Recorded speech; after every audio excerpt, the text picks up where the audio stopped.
Continuamos en el programa, estamos conversando con el doctor Arsenio Oreguardia. Doctor, en las facultades de Derecho aprendemos los estudiantes de Derecho, y que dicho sea paso somos estudiantes para toda la vida, ¿no?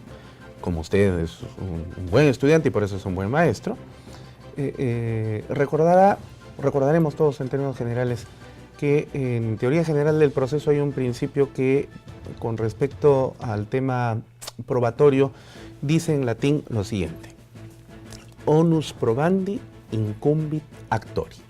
Es decir, todo aquel que alega un hecho tiene que probarlo. Entonces, si yo lo demando a usted en un hipotético inexistente, por supuesto, pero solo como ejemplo, porque tiene una deuda conmigo, yo tendré que probar que existe esa deuda. Si usted me denuncia por haber cometido un delito de injuria en contra suya, tendrá que demostrar el hecho con el medio probatorio correspondiente.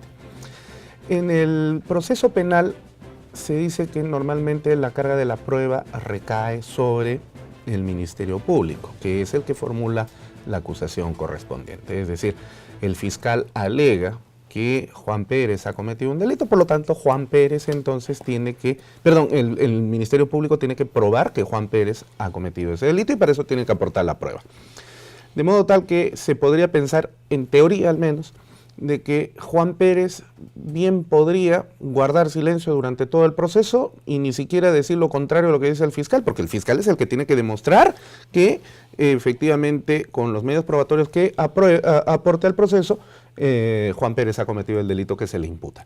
Sin embargo, hay casos en los cuales parecería que la carga de la prueba se invierte para que el imputado tenga que demostrar su inocencia respecto a las imputaciones que se hace desde el Ministerio Público, como por ejemplo el caso de lavado de activos, ¿no es cierto? Dice el fiscal que Juan Pérez ha recibido una suma de dinero de una procedencia que no se conoce, ¿no? Acaba de comprar una casa que cuesta $150.000, pero se sabe que sus ingresos son solamente de 7.000 soles mensuales, entonces, ¿de dónde ha obtenido esas fuentes o esos recursos para comprar una casa de semejante valor? Y por lo tanto, entonces, hay una presunción, no iure de iure, sino iuris tantum, evidentemente, de que habría un lavado de activos y, por lo tanto, entonces, hay que llevarlo a la investigación correspondiente. Y evidentemente, quien, según alegación del Ministerio Público, por supuesto, ¿no? Esto puede ser rebatido a nivel doctrinario, quien debería probar de que el dinero que ha utilizado para la adquisición de ese bien que no coincide con sus ingresos no es ilícito, sino más bien es un dinero lícito, es el propio imputado. Entonces, ¿existe realmente una inversión de la carga de la prueba en el proceso penal en algunos casos como estos? ¿O definitivamente no existe ningún caso en el cual el imputado sea el que tenga que demostrar su inocencia, sino en todo caso el Ministerio Público probar siempre la imputación que le alega a un ciudadano? A ver, en esto hay una lógica constitucional y un íter sumamente importante, pero al mismo tiempo bien sencillo. Si estamos diciendo que prácticamente en todos los países democráticos del mundo la presunción de inocencia es un derecho fundamental y que el principio de excepcionalidad de la detención es también otro principio, es lógico que quien formula una imputación y pide una investigación o una pena en su momento es el que tiene que probar que se ha cometido el delito. En este caso porque el fiscal. si no, ¿por qué sería la garantía de presunción de inocencia? Claro. En una relación procesal penal, el imputado parte en ventaja, porque él, en realidad, como usted muy bien dice, puede asumir una conducta pasiva y no decir nada, derecho al silencio, y tiene que ser el Ministerio Público el que tiene que probar. Punto primero. Por tanto, resulta lógico y como consecuencia de esto, que si el Ministerio Público se ve la necesidad de solicitar la prisión preventiva bajo los supuestos de peligro procesal, pena probable, suficientes elementos, le corresponde al Ministerio Público efectivamente que en este caso se presentan los presupuestos. No le corresponde al imputado porque obviamente eso quebrantaría el principio de presunción de inocencia, Claro. probar al imputado Que es que inocente. no está en los presupuestos. ¿No? Claro. Él no debe- el fiscal debe- Sin embargo, cuando nosotros vamos a la televisión, los canales efectivamente donde se transmiten los juicios y leemos resoluciones, parece que en muchos casos es el imputado el que tiene que probar, digamos, que no está dentro de los presupuestos, ¿no? Y efectivamente existe una inversión. Lo grave de esto es que no estamos en una relación procesal penal que usted muy atinadamente y con mucha lógica ha puesto. Si usted me demanda, usted tiene que probar que yo le debo. Y si usted me gana el juicio, lo tengo que pagar. Pero en el proceso penal hay algo más grave. Si el fiscal se equivoca, el imputado lo puede pagar con su libertad. Y si una persona que ha cometido un delito es absuelto, entonces la parte agraviada queda despojada. Y la sociedad que tiene expectativas de que los delitos sean sanciones resulta defraudada. Y todo ese sistema funciona con el presupuesto del Estado. En consecuencia, los errores que pueda cometer el sistema penal al invertir la carga de la prueba y llamar delito cuando falta algún elemento, como en el ejemplo, o falta algún presupuesto, genera un estado en el cual el imputado puede estar con prisión preventiva y luego ser absuelto. O en todo caso que un agraviado que lleva su caso ante la justicia puede resultar defraudado porque el Ministerio Público ha preferido, digamos, sus esfuerzos en la prisión preventiva y no en la acusación y en la sentencia. Y en consecuencia, sí, efectivamente, realmente en una imputación penal y en un proceso penal, le corresponde al Ministerio Público, por mandato constitucional, por la ley orgánica del Ministerio Público. Ellos tienen la potestad de persecución, pero tienen que probar. Y si bien el imputado tiene derecho a defenderse y en el caso de la prisión preventiva determinar, digamos, que él no tiene los presupuestos para que le apliquen la prisión preventiva, también se puede dar el caso, se debería dar el caso en que el imputado tiene una conducta pasiva de defensa y el juez considera que el Ministerio Público no ha satisfecho los presupuestos y efectivamente no debe acceder a la prisión preventiva. De manera que no debe haber en el proceso penal, cualquiera que sea el delito, de que el imputado tenga que probar lo que el Ministerio tiene que probar. Quien tiene la potestad exclusiva y excluyente, que es el Ministerio Público, él debe probar, porque el ciudadano se presume inocente. Ya. Claro, esto nos parece sumamente lógico, porque evidentemente viene de una relación pues totalmente formal en el sentido en el que usted lo está manifestando. No obstante, en las últimas intervenciones que han tenido destacados fiscales del Ministerio Público en casos mediáticos o mediatizados, sobre todo de lavado de activos, entre ellos, por ejemplo, los fiscales Fran Almanza Altamirano, Alcides Chinchay y otros varios, han hablado de la incorporación en la doctrina del derecho procesal penal de la actividad probatoria dinámica, que sería un concepto en el cual el imputado también debe aportar en el proceso elementos destinados a desbaratar las tesis del Ministerio Público para demostrar su inocencia de manera material y no tanto formal como lo dice el mandato constitucional. ¿Qué opinión le merece esta doctrina que aparece en este escenario del derecho procesal penal?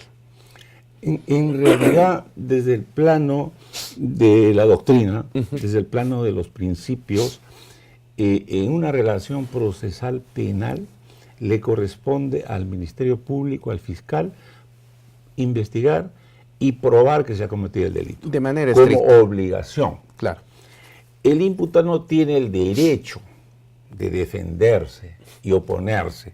Si el imputado se cruza de brazos y no declara ni produce ninguna actividad probatoria, pero tampoco el Ministerio Público no prueba nada, tiene que ser absuelto.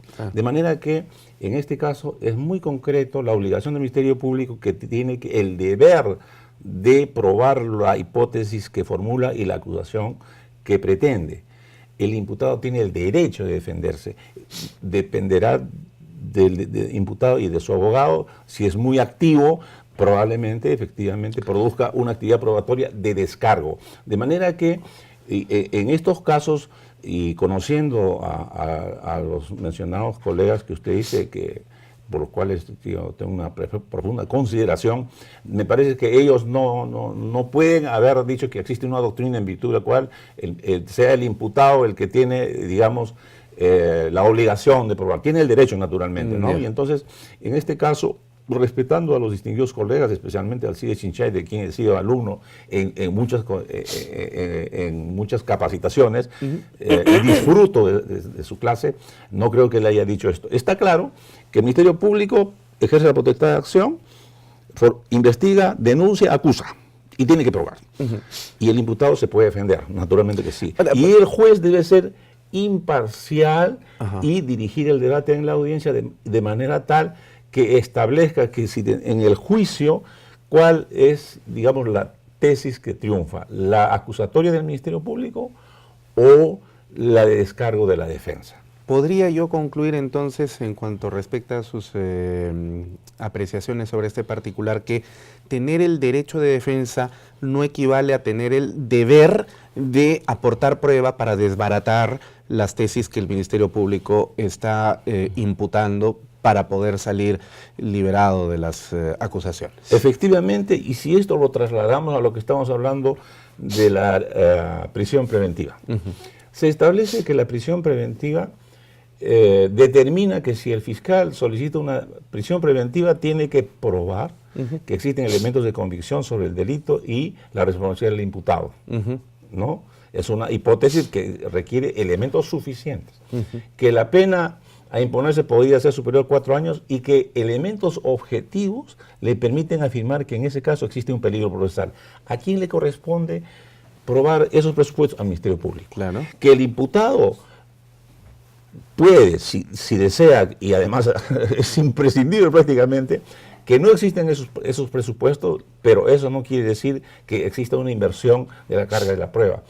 Lamentablemente, cuando vemos muchos debates y muchas resoluciones, parecía que esto funciona al revés, porque, por ejemplo, a un ciudadano le dicen, usted ha acreditado domicilio, usted ha acreditado que tiene un trabajo, tiene también, digamos,